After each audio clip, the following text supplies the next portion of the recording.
Welcome to Iris Cottage. I'm Suzanne Miner of Quirky Sue's Designs, and this is my studio. Thank you for purchasing the Pieces Paper Dolls.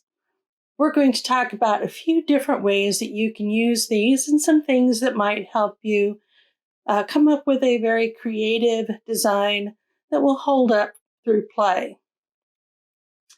So one of the first things is that you have multiple sizes of these paper dolls. And I would suggest that you work with one of the larger sizes first until you know what you're doing. It's important to get these cut out correctly.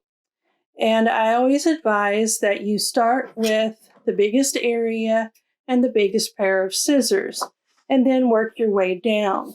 So for example, rather than trying to cut this piece out with all of this hanging off of it, I'm going to take my large scissors and I'm going to follow the lines some, and I'm going to work my way down and then clip this off, and now I just have to work with this piece. So I could do the big scissors down here again, switch to the smaller scissors to get the tighter curves, and then switch to the razor knife to get between the fingers and get those cut out correctly.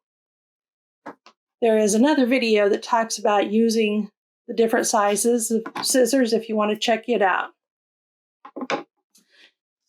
The next thing to decide is how you're going to make the holes and how you're going to connect your pieces together. There are multiple different ways you can do this. Probably the easiest is with a hole punch and brads.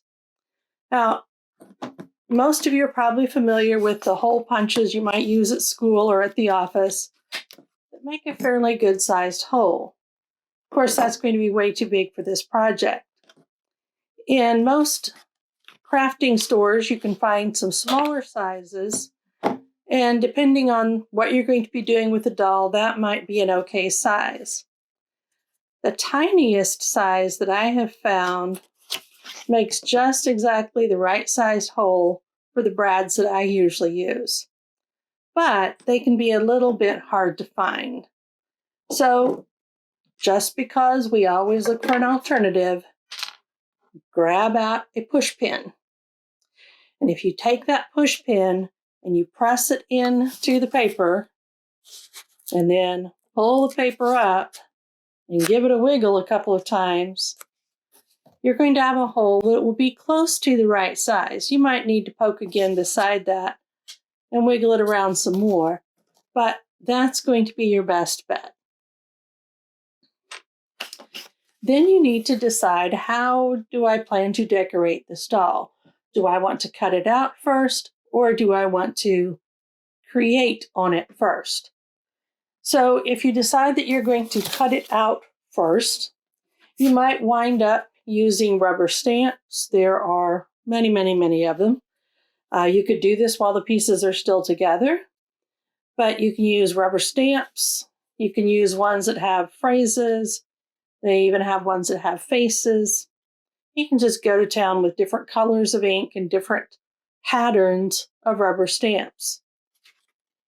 If you are going to do something a little bit more elaborate with your doll, let's say you want to create one that looks more like this one, what you'll need to do for that is to work on the wrong side and get your colors and textures and things on there before you cut it out.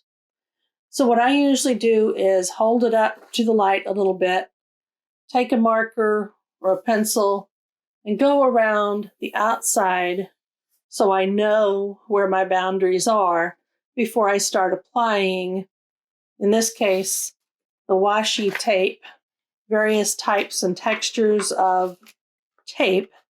And this is pretty commonly available now. A lot of people use this in scrapbooking and in journaling, where they do a lot of decorations and marking things in journaling. Now, I laid out these pieces And then I cut out the doll. But I'm not going to throw this away because I have a bin for putting these things in because I might use them for a later project. So then I assembled the doll using multicolored brads and could have a lot of fun doing different things, creative poses and whatnot, and just having fun with it. Okay, so now let's look at the brads. If you're going to look up and buy some, there are many kinds, and I have a bit of a craft supply problem. You can buy brads that look very similar to the ones that you've probably used at school or in an office. They are just smaller. The regular size brads that you would get are too big, except for perhaps the largest size of your Pieces doll. But these little guys come in gold and silver. They also come in multiple colors. And sometimes you can find it in a sorted pack, and sometimes you can find it just specific colors. Let's say you're working on a birthday party project and you want them all to be one color, you can get that. You can find them in different shapes, like snowflakes. If you were working on something for Christmas time, or winter time, or snow day projects. You can find flowers of all different colors. You can even find ones that looks like screws, and these are a little bit larger size, but I thought they were pretty cool. If you are making these dolls and you intend to play with them or use them for a project where they're going to be moved a lot, you'll also want to get some washers that go with the brads. And these are just simply metal washers. You can put them on one side or both sides, depending on how much reinforcement you feel like your doll will need. And those come in pretty handy. So this is a project where you can use a bunch of different kinds of coloring materials. You can use a bunch of different kinds of collaging materials. You have so many options. I did one that is still in progress where I used a bunch of different colors of scrapbooking paper and I collaged it onto the back side just using a regular craft glue. You can use decoupage glue like Mod Podge if you wish. But I just put all those different colors on there and then turned it over and started cutting it out. And again, I'm going to keep the scraps because you never know when you might need them. So you can see it came out with a pretty interesting color pattern on it. If there's a piece that's loose, you can just glue it back down. But this is working on the wrong side and then cutting it out.